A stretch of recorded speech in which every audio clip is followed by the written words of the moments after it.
Branded bun ಕೊಡೋದಕ್ಕಾಗಲ್ಲ.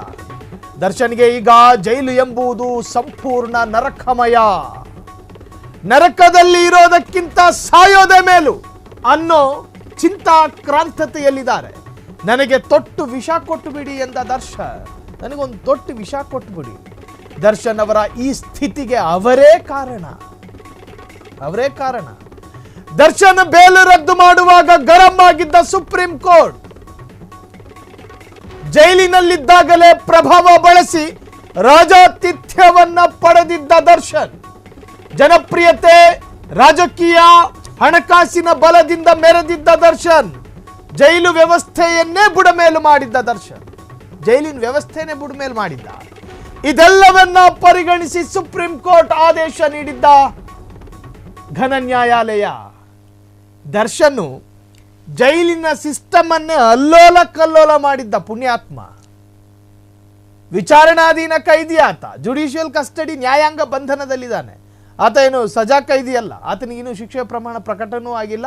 ಆತ ಅಪರಾಧಿ ಅನ್ನೋದು ಸಾಬೀತು ಕೂಡ ಆಗಿಲ್ಲ. ವಿಚಾರಣೆ ಜೈಲಿನಲ್ಲೊಂದು ಭಾಷೆ ಇದೆ, ಆ ಲ್ಯಾಂಗ್ವೇಜ್ ನಾನು ನಿಮ್ಗೆ ಹೇಳ್ಕೊಡ್ತೀನಿ. ವಿಚಾರಣಾಧೀನ ಕೈದಿಯನ್ನ ಜಡ್ಜ್ ಮಕ್ಕಳು ಅಂತ ಕರೀತಾರೆ. ಅಂದರೆ ಆ ಮಕ್ಕಳಿಗೆ ಏನಾದರೂ ಹೆಚ್ಚು ಕಮ್ಮಿ ಆದರೆ ವಿಚಾರಣೆಯ ಸಂದರ್ಭದಲ್ಲಿ ನ್ಯಾಯಾಲಯಕ್ಕೆ ಹಾಜರಾಗ್ತಾರಲ್ಲ, ಆಗ ಜಡ್ಜ್ ಕೇಳ್ತಾರೆ, ನೀವು ವಿಚಾರಣಾಧೀನ ಕೈದಿಯಾಗಿ ಜೈಲಲ್ಲಿದ್ರಲ್ಲ, ನಿಮ್ಗೆ ಯಾರಾದರೂ ಡಿಸ್ಟರ್ಬ್ ಮಾಡಿದ್ರಾ, ನಿಮಗೆ ಸಿಗಬಹುದಾದ ಮೂಲಭೂತ ಹಕ್ಕುಗಳಿಗೆ ಯಾರಾದರೂ ವಧೆ ಮಾಡಿದ್ರ, ಹತ್ಯೆ ಮಾಡಿದ್ರ ಅದನ್ನ ಅಂತ ಕೇಳ್ತಾರೆ. ವಿಚಾರಣಾಧೀನ ಕೈದಿಗಳು ಜಡ್ಜ್ ಮಕ್ಕಳ ಹಾಗೆ. ಹೆಚ್ಚು ಕಮ್ಮಿ ಆದರೆ ಜಡ್ಜಿಗೆ ಕಂಪ್ಲೇಂಟ್ ಹೋಗಬಹುದು. ಮನೆಯಲ್ಲಿ ತಂದೆ ಏನಾದರೂ ಬೈದ್ರೆ ಮಕ್ಕಳಿಗೆ ಯಾರಾದರೂ ಏನಾದರೂ ಅಂದ್ರೆ ತಂದೆ ಕೇಳ್ತಾರಲ್ಲ, ನಿನಗೇನಾದ್ರೂ ಯಾರಾದರೂ ಅಂದ್ರ ಅಂತ ಹಂಗೆ ಕೇಳ್ತಾರೆ. ಸಜಾ ಕೈದಿ ಅಲ್ಲ.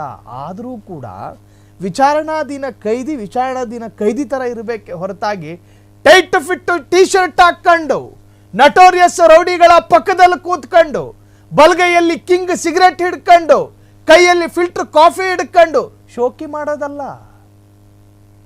ಕಾನೂನಿನಲ್ಲಿ ವಿಚಾರಣಾಧೀನ ಕೈದಿಗೆ ಒಂದಷ್ಟು ಮೂಲಭೂತ ಹಕ್ಕುಗಳಿದಾವೆ. ಅದರ ಅರ್ಥ ಆ ನಟೋರಿಯಸ್ ಕಿಲ್ಲರು, 3 ಅಡಿ ಉದ್ದ ಇದ್ದ ವ್ಯಕ್ತಿನ ಕೊಚ್ಚಿ ಕೊಂದಿದ ಆರೋಪ ಹೊತ್ಕೊಂಡು ಹೋಗಿರೋ ವಿಲ್ಸನ್ ಗಾರ್ಡನ್, ಮನುಷ್ಯನನ್ನ ಎಳ್ನೀರು ಕೊಚ್ಚಿದಂಗೆ ಕೊಚ್ಚಾಗ್ತಾ ಇದ್ದ ವಿಲ್ಸನ್ ಗಾರ್ಡನ್ ಆಗ.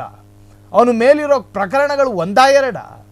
ಅಟ್ಟಾಡಿಸಿಕೊಂಡು ಬಲಗೈ ಊನಗೊಂಡ ವ್ಯಕ್ತಿಯನ್ನ, ಅಂಗವೈಕಲ್ಯತೆ ಇದ್ದ ವ್ಯಕ್ತಿಯನ್ನ ನಡು ಬೀದಿಯಲ್ಲಿ ಅಟ್ಟಾಡಿಸ್ಕೊಂಡು ಹೊಡೆದಿರೋ ಪ್ರಕರಣ ಇದೆ ಆತನ ಮೇಲೆ. ಅಂತಹ ವ್ಯಕ್ತಿ ಪಕ್ಕದಲ್ಲಿ ಕೂತ್ಕೊಂಡು ಸಿಗರೇಟ್ ಸೇತ್ತೀಯ? ಶೋಕಿ ಮಾಡೋದಕ್ಕೇನು ನೀನು ಜುಡಿಷಿಯಲ್ ಕಸ್ಟಡಿಯಲ್ಲಿ ಇರೋದು? ಸುಪ್ರೀಂ ಕೋರ್ಟ್ ಕೇಳ್ತು ಪ್ರಶ್ನೆನ.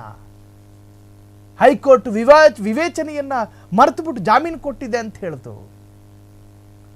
ಒಂದು ಕೊಲೆ ಪ್ರಕರಣದಲ್ಲಿ ಅತ್ಯಂತ ಹತ್ತಿರದ ಆರೋಪ ಇರೋದು A2 ಆರೋಪಿ. ನೋಡ್ರಿ, A1, A2, A3, A4 ನಂಟಿನ ಆಧಾರದಲ್ಲಿ ಹಾಕಲಾಗುತ್ತೆ.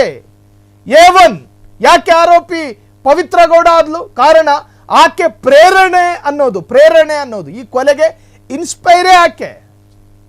ಡ್ರೈವರ್ ಜೊತೆ ಹೇಳ್ಕೊಂಡ್ಲು. ಆ ಡ್ರೈವರು ಸೀದಾ ದರ್ಶನಿಗೆ ಹೇಳ್ದ, ನಿಮ್ ಡೌಗೆ ಯಾರ ಮೆಸೇಜ್ ಆಗ್ತಾವ್ರೆ ಅಂತ.